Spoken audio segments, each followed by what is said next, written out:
Roxy began that journey of that, and then she met Jacob, and so he had that journey of that. And I thought it would be very interesting to hear how they dealt with this diet change. Jacob's at Iron Tribe. Like Jacob, Yeah. buffed as he is, he does exercise, but He's not a to eat a pump bad you up. diet. And so we all know that, wow, it would be better. I wish I was of the generation that paid attention more to exercising.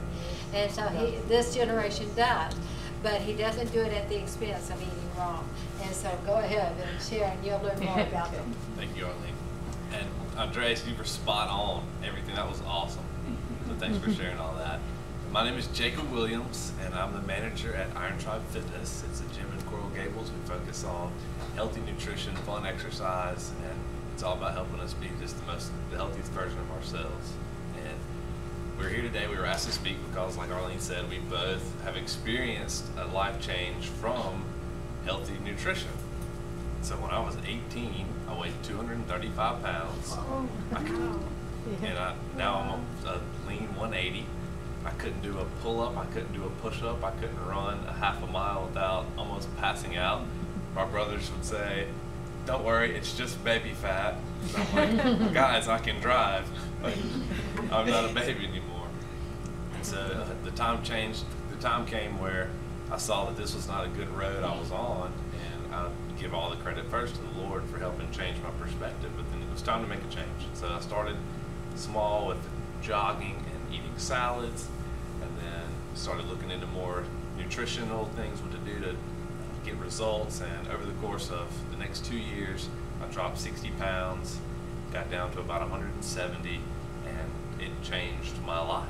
Confidence, the way I felt, the way I viewed food, exercise, and then that change that I experienced brought me into this career that I'm in now, and it's allowed me to help change other people's lives. And so now I'll pass the mic over to Roxy to talk about her story. Yeah. My name's Roxy, and my journey was a little different because I grew up as an athlete. When I was 8 years old, I started swimming, and that was just what we did. And everything was about looking good and feeling good in the water. And I just remember my coach.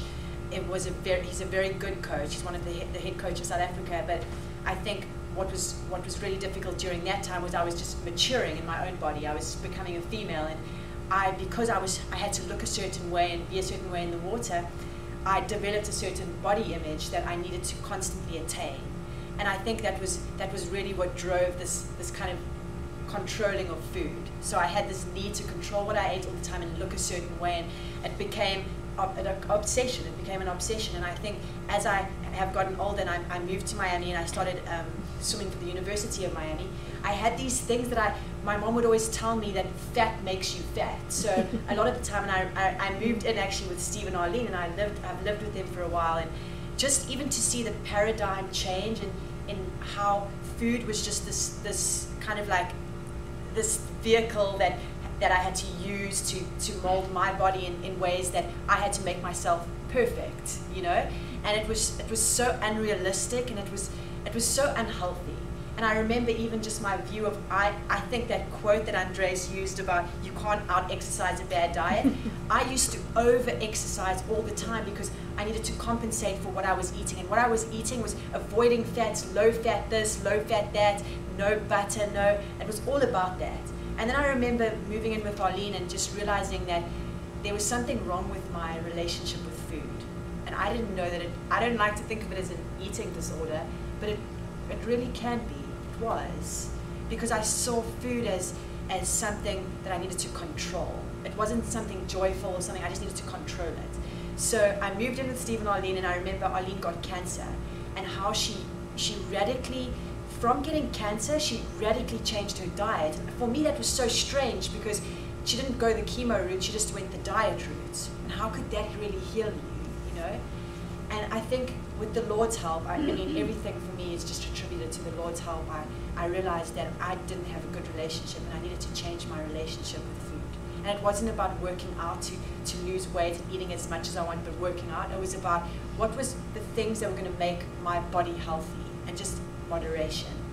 And I started this job where I was working 15-hour days, and I was sitting all the time and I couldn't exercise. And I started gaining weight, and all the techniques that I'd used in the past about over-exercising and cutting out sugar and stuff, low fat, it was like backfiring on me. And I think the biggest thing for me was realizing that I had a problem and I had to admit it, and I had to eat food in the way that God made it to be, which is full cream, whole eggs. And then at that time when I was staying with Steve, I joined this gym called Iron Tribe where I met Jacob, and I'm really glad I joined the gym. But two, they taught us about paleo, which is it's not for everyone, it's not a diet for everyone, but the techniques it taught me, which I think has just changed my life, is it taught me, because my whole life I had stomach issues, and for me I'd always think it was being nervous was for competing, so I just always had issues with my stomach, and it was the diet, was what I was eating. So at Iron Tribe they gave us this 30-day challenge to eat paleo, which is basically just what the caveman used to eat, really, if you think about it. So it's just like natural, like no sugar, cut out those things like grains and things, because some people have issues with grain, dairy, all of that kind of stuff. So we eliminated that, and then we did this for 30 days, and then you slowly reintroduce these things. So what it did for me was it showed me that, because different people are tolerant to different things, and I think that's like, you have to learn your own body.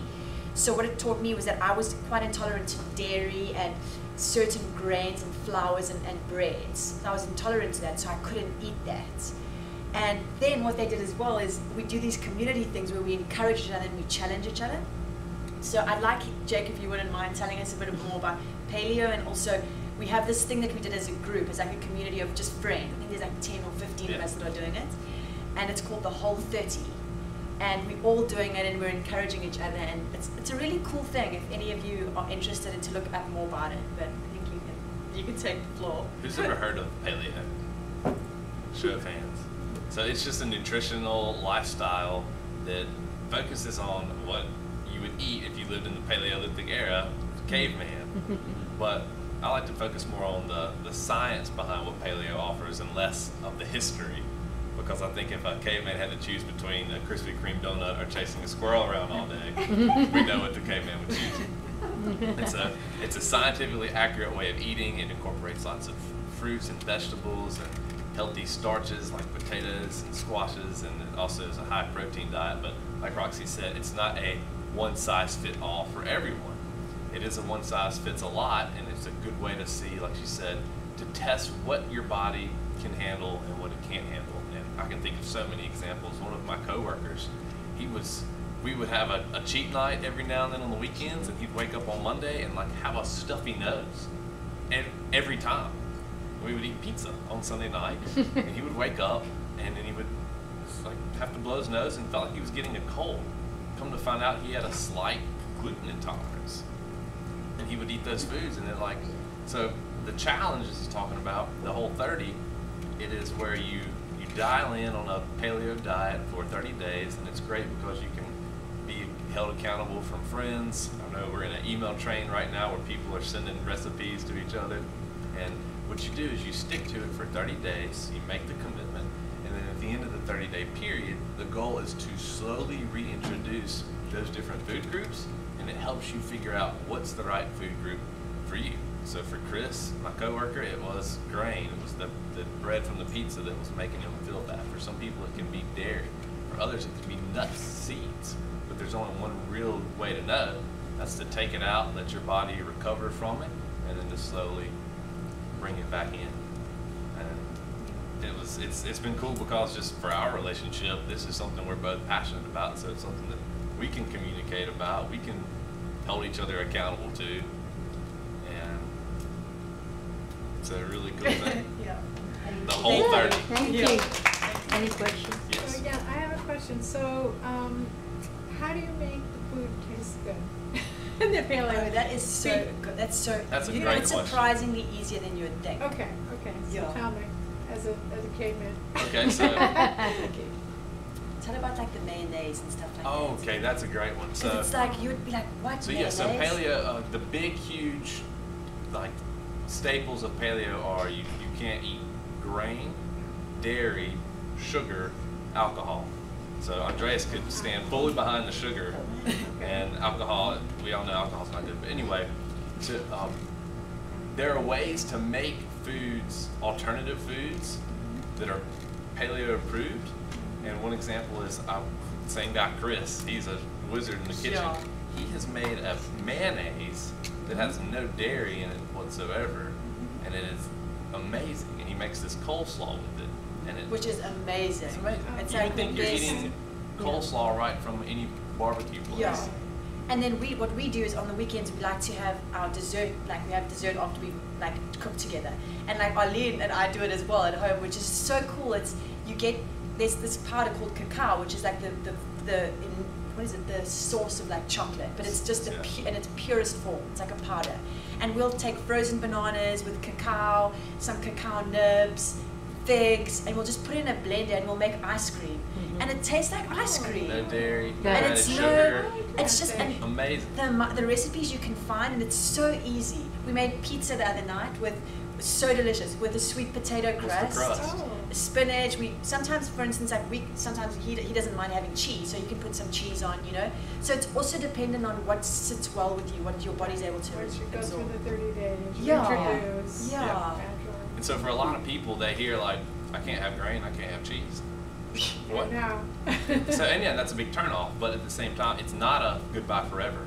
It's a goodbye for now to see if it's causing any problems to you. Because there are foods that we can be eating that are causing like this full body inflammation that can be causing so many health problems. I don't know this quote I'm about to say exactly, but like 60 years ago, there were 10 diagnosable diseases. And now in 2016, there's like 120. And it's all traced to our diet and how we've been eating for the past 80 years. Thank you. Thank you very much.